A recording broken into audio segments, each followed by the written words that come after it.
যৌনকর্মীদেরকে না আমরা আসলে শুধু ওরা যৌনকর্মী এটুকুই জানি। আমরা বেশিরভাগ সময় জানি না যে ওরা কোথা থেকে এখানে এলো। প্রত্যেকেই এক একটা পরিবারে জন্মায়, এক একটা স্বাভাবিক জীবনই হয়তো থাকে। সেই স্বাভাবিক জীবন থেকে ওদের জীবনটা কিভাবে এই জায়গাটাতে এসে আটকে গেল, এবং ওরা কি সারাটা জীবন আসলে এখানেই থেকে যেতে চায়?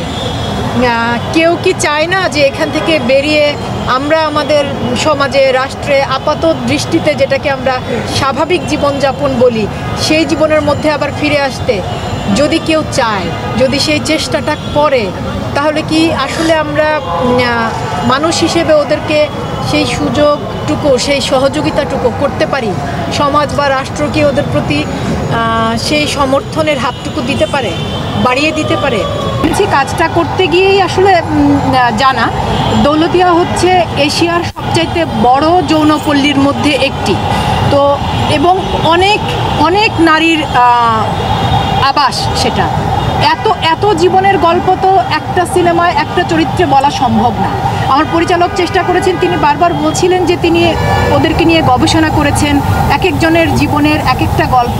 তো মানে অনেকগুলো গল্পকে, অনেকগুলো জীবনের গল্প একটু একটু করে নিয়ে তিনি একটা চরিত্রের মধ্য দিয়ে একটা সরল গল্প বলার চেষ্টা করেছেন। এটা সিনেমাটা, কিন্তু সিনেমার শেষে অনেকেই আমাকে জিজ্ঞেস করেছিল যে এটা কি কোনো বক্তব্যধর্মী ছবি কিনা, বা পরিচালক কি বক্তব্য রাখতে চেয়েছেন। তা আমার উত্তরটা হচ্ছে, আমার পরিচালক আসলে কোনো বক্তব্য রাখতে চাননি, কিন্তু সিনেমাটা দেখার পর আমরা আরেকবার হয়তো ভাবতে পারবো যে আমরা কি এভাবেও ভাবতে পারি। খুব সোজা করে বললে, আমরা যে পেশাজীবী মানুষ আছি না কেন, সে মানুষ চাইলে, ধরেন একজন অভিনয় কর্মী বা একজন ব্যবসায়ী বা একজন শিল্পপতি, তিনি চাইলে 5 বছর 10 বছর পর অন্য আরেকটা প্রফেশনে, যেমন একজন অভিনয় কর্মী ব্যবসায়ী হতে পারেন। এটা আমাদের সমাজে কোনো খুব স্বাভাবিক।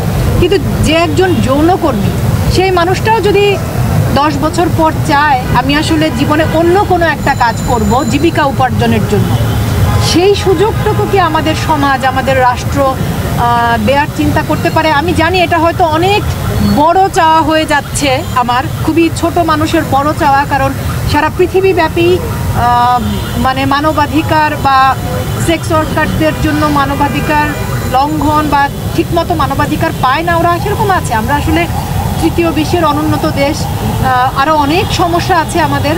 তবে তারপরেও আমি বলতে চাই, এটা একটা বড় জনগোষ্ঠী। আমার পরিচালক যে চেষ্টা করেছেন এই অধিকার বঞ্চিত এই জনগোষ্ঠীর একজনের গল্প বলার, সেজন্য আমার পরিচালকের প্রতি আমার ধন্যবাদ। এবং যেটা তিনি বলছিলেন, তিনি একজন ইন্ডিপেন্ডেন্ট ফিল্ম মেকার। খুব সত্যিকার অর্থে খুব অল্প বাজেটে আমরা একটা কাজ করেছি। খুব বেশি বড় আশা করবেন না, আমার পরিচালক শুধু একটা গল্প বলার চেষ্টা করেছেন। আর আমরা যারা সাথে ছিলাম তারা চেষ্টা করেছি যে পরিচালক যেভাবে গল্পটা বলতে চাইছেন আমরা সেটুকু পর্দায় দেখাতে পারি কিনা।